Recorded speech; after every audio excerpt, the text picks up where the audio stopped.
But Dave, let's move on into our 6 through 15. If you haven't checked out our 16 through 25, what are you doing? Go ahead and check that one out as well. We also have Sean's big board. Sean is not here today, not feeling or is feeling under the weather, so he's not here. Also, check out patreon.com/mostvaluable-podcast. If you want to help us get a new studio, make sure to join either the bronze, the silver, the gold tier at the bronze, silver, or gold, any of those. You can hear Dave and I talk about Dave's thumb, about me hitting my head. Oh, you don't have the big white thing anymore. I didn't notice that. Yeah. Now it's just a little wrap on that thing. I rewrapped it this weekend. But you can hear the MVP podcast. Dave and I talk about that, me hitting my head, and a great video game called Juiced and why we loved it so very much. Have you played it yet? No, I couldn't find it. Okay. I don't have the game. It's not like Phantasy Star Online where we just ordered a new one and popped it in the I could honestly Wii. go for that game again, and I think we're going to do it this summer. All right. That sounds like a plan to me. But,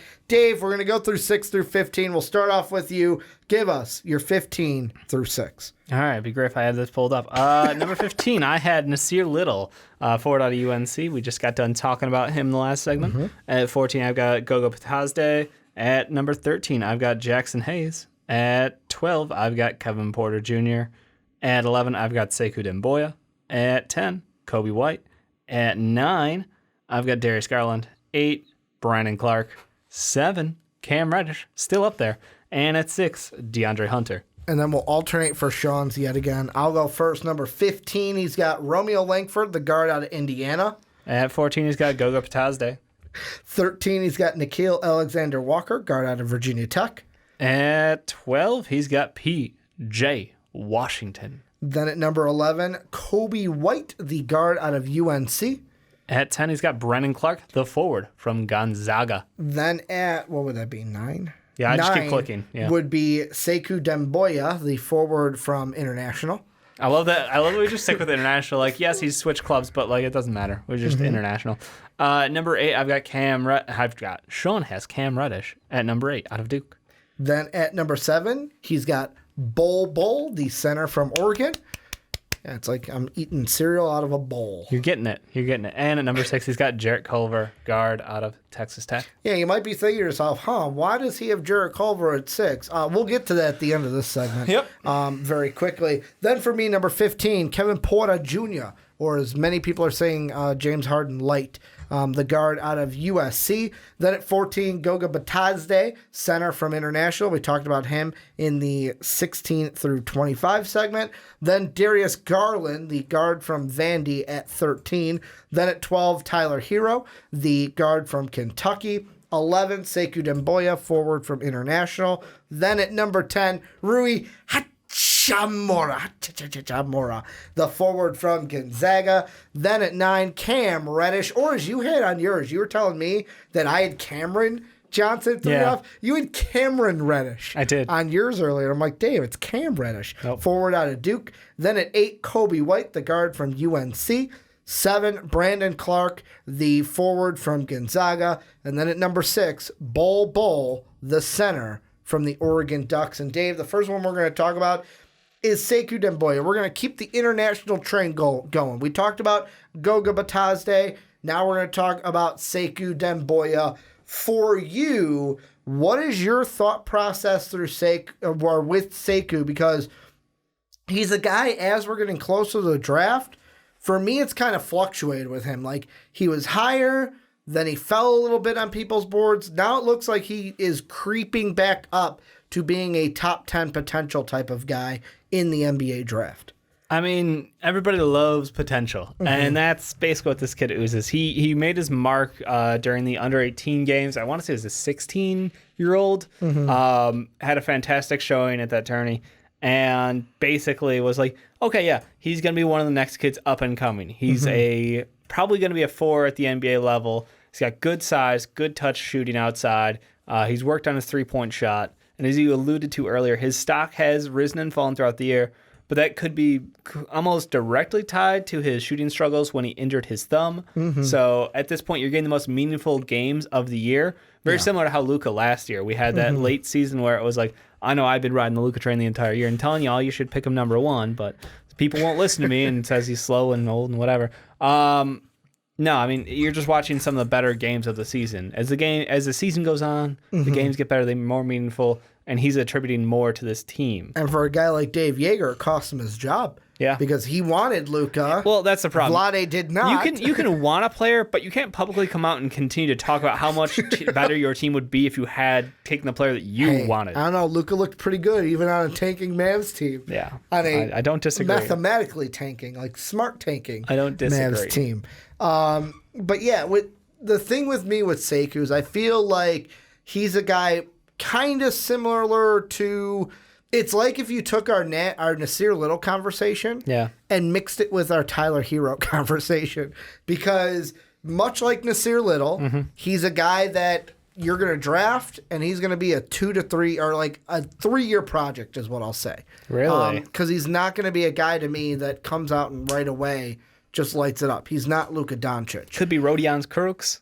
He could be Rodion's Crooks, but I don't think he's... I think it's going to take him at least 2 years at the minimum. That's the only reason I bring up Rodion's is because he actually got a starting role this year on the Nets with their janky ass rotations. And they're a playoff team. And he played pretty well. If I'm not mistaken, you were always pulling for Rodion. I was. He was one of my draft darlings when the season started. Dave just falls in love with the international players. Well, the problem is, like, for those of you who don't know, like, I've been on the show. I feel like I was like relegated early. I was like, "Oh, Dave, you love basketball so much. You get to watch the Euro stuff." And I was like, "I'm fine with that. I enjoy watching different games and shit. So sure." So I watch a lot of them. Can we call you the international savant of the podcast? I'm not a savant. I'll go with the intermediary.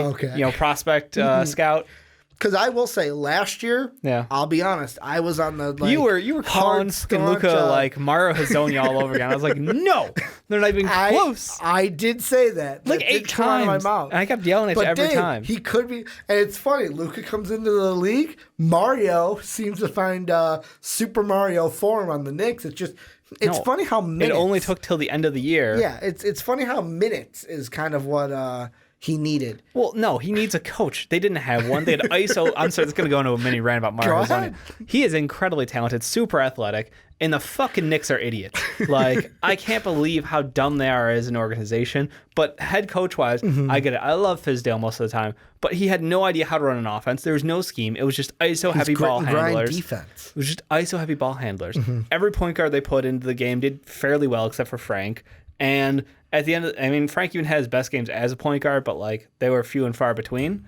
With Mario, you even watch it, like when he got serious minutes and playing time and ball forced into his hands due to injuries of other point guards or primary ball handlers, he played his best basketball. Yeah. And like, maybe this kid's not washed up after all. Maybe he does have talent. And I just want to smack you upside the head and be like...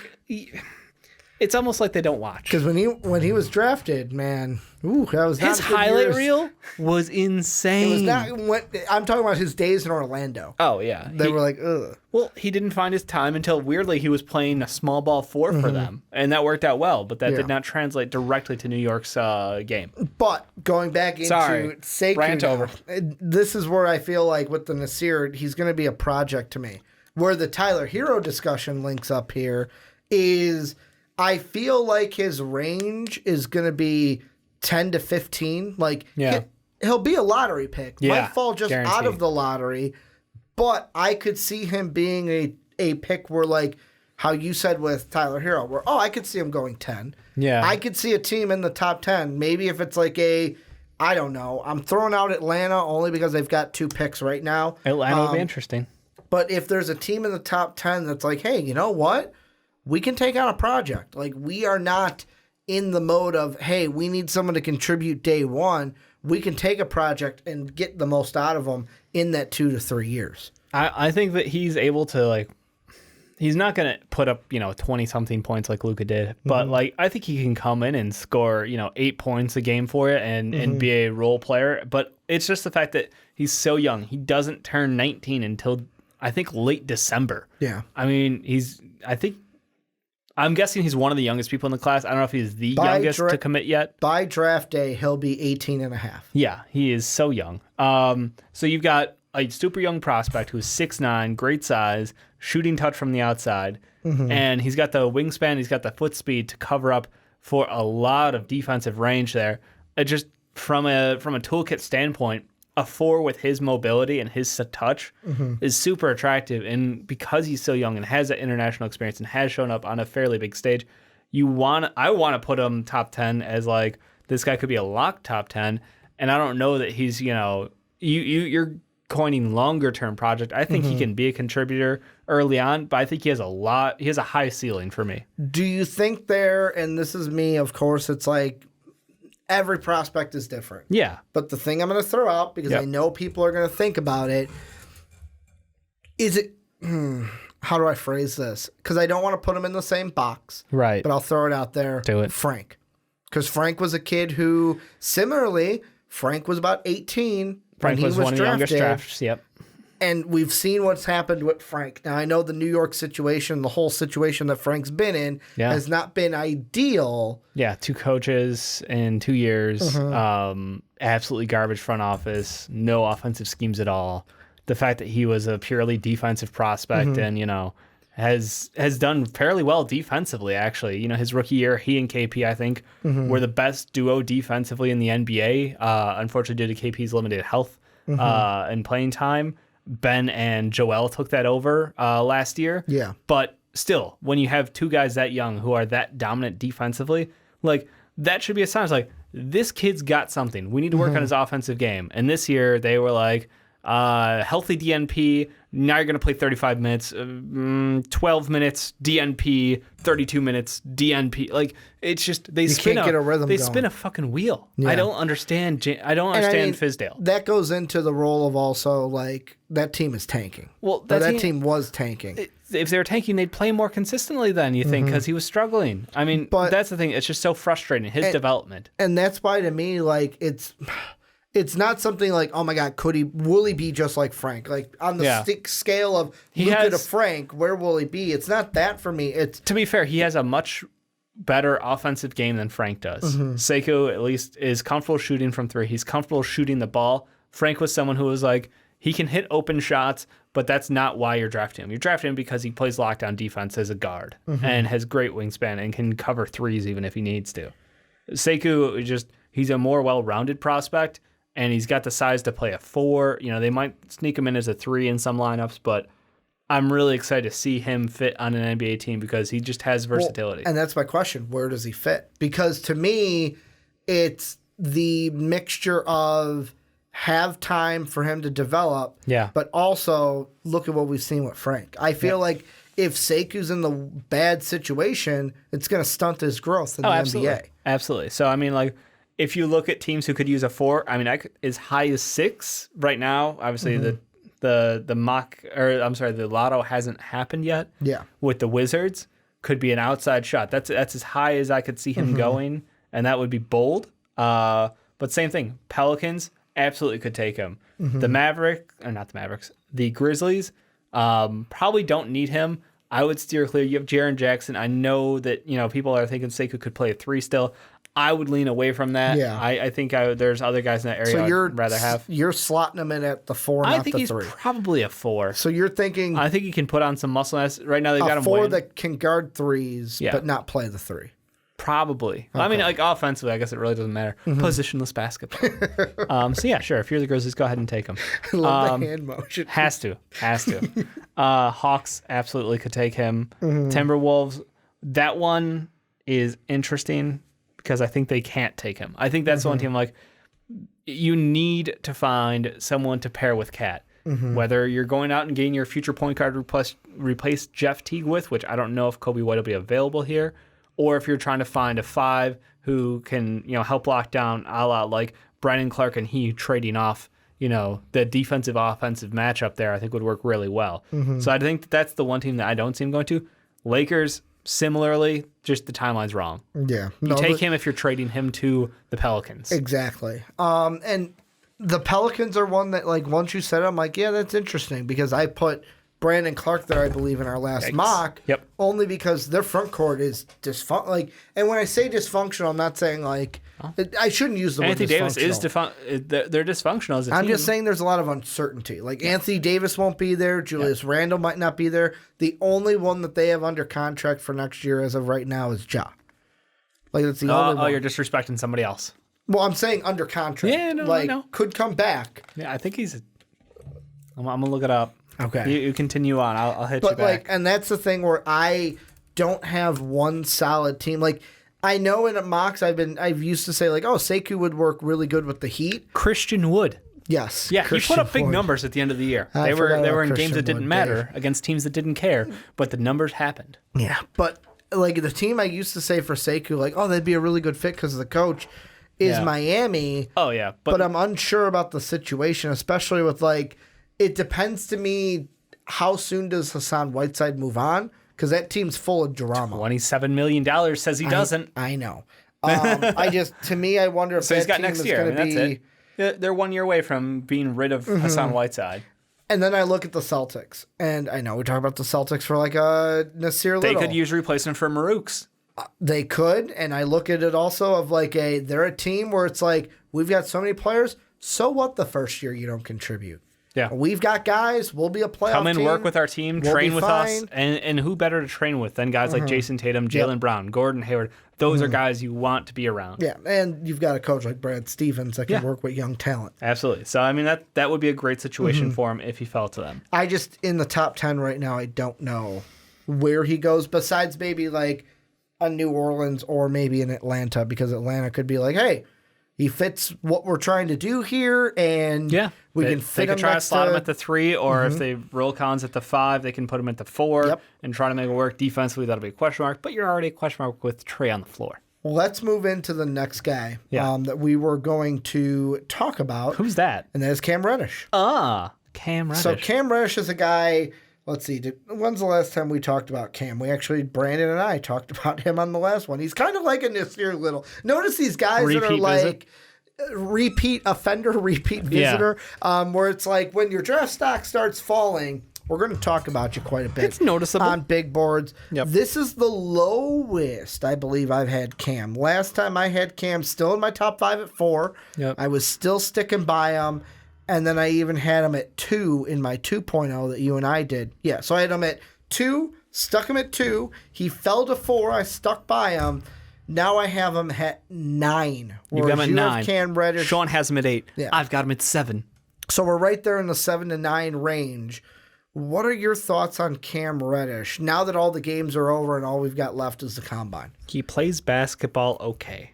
He's got an NBA body, though, and that's what makes you think. And when you watched him play, like, he had a couple of those games where, with Zion off the floor, Cam Reddish looks like a pretty good prospect. And that kind of gave me the hope that I'm like, maybe it's just the relegation of the role. Maybe if he was, maybe if the ball is forced into his hands in different situations, you could get a lot more out of him. And I think part of it's a confidence issue. You saw with his shot not falling, there were a lot of times when offensively he seemed checked out of the situation. Defensively, though, when he is checked in, he absolutely is fantastic. And that's the problem, is he's a player where I think it's mental. It's mental. He's got the NBA body. Everybody wants to give him shit about his shot not falling. I think he's got a decent shot still. I'm looking at him as a guy who you rehab him correctly, you get him in, you build up his confidence, you put the ball in his hands, and then you might see something special, like what you hope for him coming out of high school. Yeah, I think it's the combination for me of playing with Zion and RJ. Yeah. Not saying that they're not close, because they were. Oh, yeah. No, they're best friends. They went there together on purpose. But on the court, you've got to play with the best guy in the draft, who's getting all the media attention. Yeah. And I'm going to say it's probably not easy play style-wise for him to mesh with an RJ Barrett, a guy who we have compared the Mamba mentality to, of like, RJ is just going to take all the shots. It was out the gates, basically. It was like, who's going to... We asked the question before the season started, like, how is the ball going to move in that offensive system?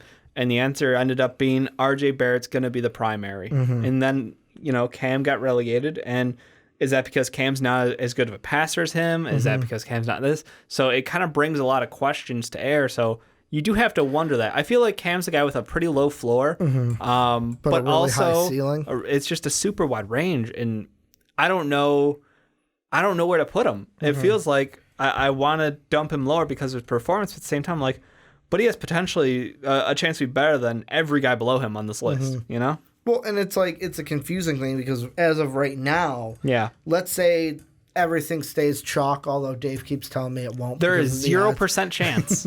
There's always a chance, Dave. What can I bet you? I'm not betting. Arby's. Fine. If it doesn't stay chalk, I'll buy you Arby's. Ooh, deal. But deal. I mean, for me, let's say it does stay chalk. Yeah. Knicks go with Zion. Cavs go RJ. Ja goes to the Suns. I like how chalk means the 1 through 3 order stays the same, which chalk could mean that the Suns could have number 1.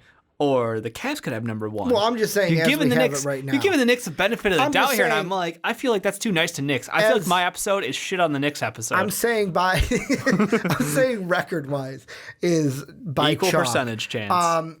But like the Bulls at 4, and maybe this is because I'm a Bulls fan. I think about this, but like at 4, there's numerous things then we could do because Ja's not on the table. Do you go to Kobe White? Do you go at Darius Garland, who some have said, which I am like, no. Had an argument with John on the Patreon podcast about that. A friendly argument as we disagree about that. Do you go Jared Culver? Do you go DeAndre Hunter? Or do you look at that and go Cam Reddish? And the thing with Cam Reddish that I think is because of the struggles. Yeah. I am starting to buy in on the commenters that have said he is going to be the biggest steal of the draft. Because I feel like he's a prospect. Been a long time since I've seen that comment. Well, I'm starting to buy in on it like more because I feel like the skills are there. Yep. I feel like the basketball IQ is there. I feel like the basketball body is there. It's just confidence. And if he's in the right situation to give him the confidence, like I'll give the spoiler. You check out our draft comps we did with John. After watching the good film, the highlights, not the lowlights of Cam Reddish, I was seeing kind of what is it, Kevin O'Connell from The Ringer? Yeah. What he was saying, were kind of like that Paul George. That to me is the ceiling for Cam Reddish. Yeah. Of like, that's the type of player he can be. And I feel like because of these lowlights, because of the struggles that he's had, he's going to go lower than he probably should and could end up being the biggest steal of the draft when we look like 3-4 years down the line. There's a chance of that still. I mean, there's a chance any of these guys could be, but I agree. Mm-hmm. He is one of the highest floors just from a draft ceiling prospect. Or highest floor? Ceiling, my bad. Okay. Floor low, real low. Yeah. Floor like worse Andrew like Wiggins. Through the basement. Like worse Andrew Wiggins. The floor is the basement? Yeah. To reverse Michael MJ's comments, The floor is the basement here? Yep. Yeah, that's just for me. Like there's so much potential with him. It's just, can you get him to be the Cam Reddish that we all want him to be with the skills that he has? Let's move on to the last guy, though. And this is a guy, you and I talked about it nauseum. You can check the segment out. I'm going to have it pop up above our heads. Dave and I talked at nauseum. Dave, I'm going to put you in the shoes of Sean. All right. Try to be Sean Anderson for a second. Let me kick the feet up. Okay. Sean Anderson here. So I'm going to ask you this like you're Sean. Hey, Sean. Yep. Why'd you put Darius Garland at 4? I mean, Darius Garland's one of the best scorers in the draft. You're playing with the hair. Good. You're getting into character, Dave. Darius Garland's one of the best scorers in this draft, and it's Sean, by the way. Yeah. Sean. Sorry, Sean. Thanks. Look, Darius Garland, one of the best scorers in the draft. Excellent handle. He's got everything you want from an offensive point guard in today's NBA. Like, if you wanted to build a mold of like a little Dame Lillard, it would be pretty similar to what Darius Garland showed us. I know, limited games, but you look at the high school tape, you look at the eternity, you look at what he did in those 5 college games. You got to love that. I mean, he's an offensive dynamo, and what's not to love about that for the Bulls? To me, the biggest thing is the injury as Dave snaps back in. By the way, great Sean impression of just the hair alone. You gotta.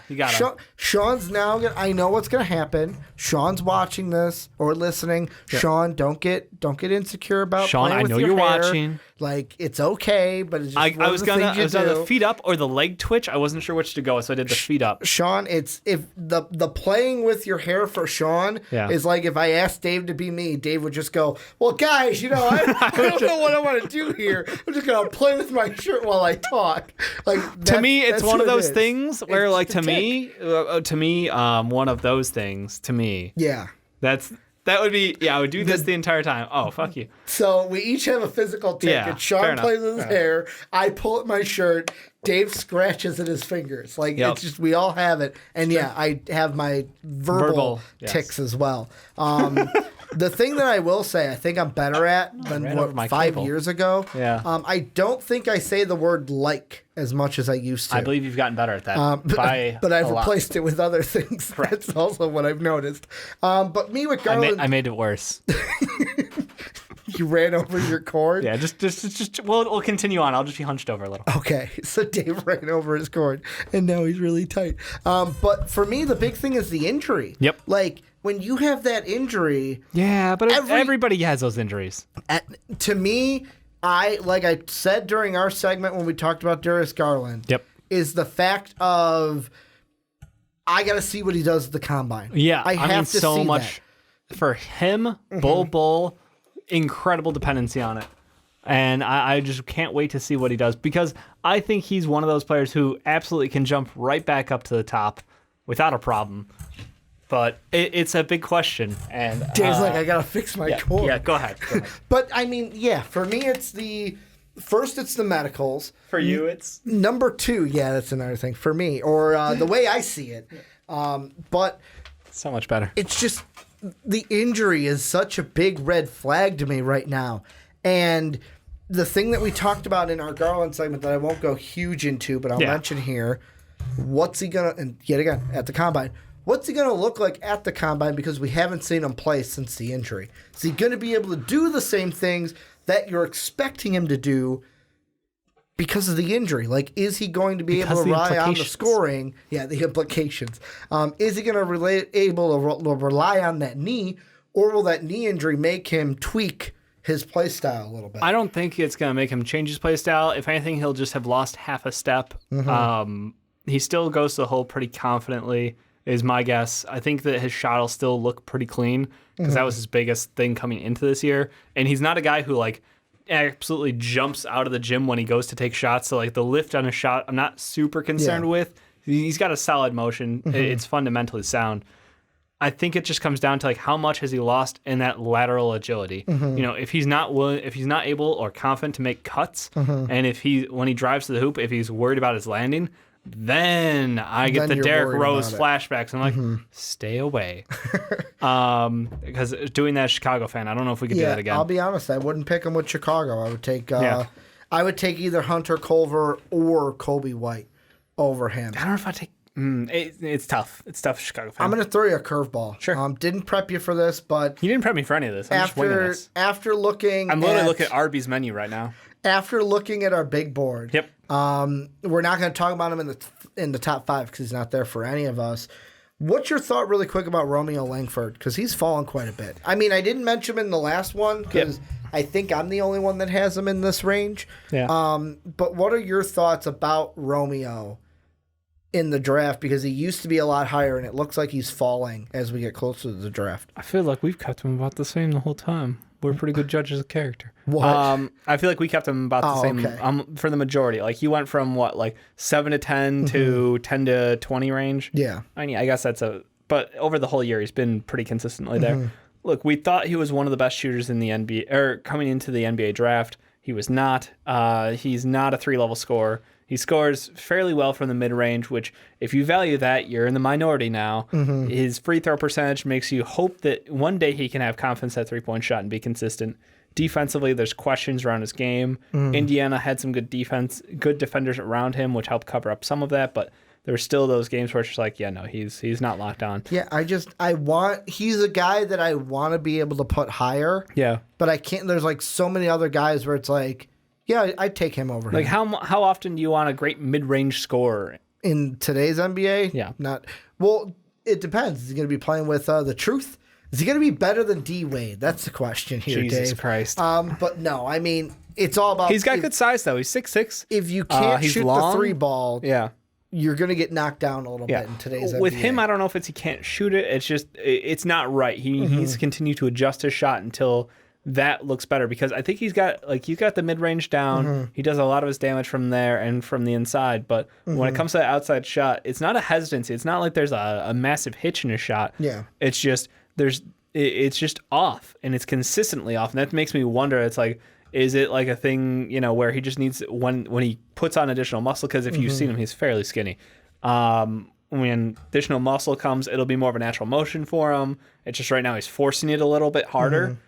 I don't know. I mean, it's there's too many unknowns to tell you why exactly that doesn't work for him. But if he can land that, then yeah, he's a 3-level scorer. He's 6'6" at the 2 guard. He's what you would hope for from a traditional 2. So there's upside. But. This is where you guys come in. Let us know what you think down below in that comment section about anyone in our 6 through 15 and anyone we talked about with Sekou, Cam, with Garland, and then I threw in Langford for Dave at the end, kind of throwing you that curveball. But let us know what you guys think down below in that comment section.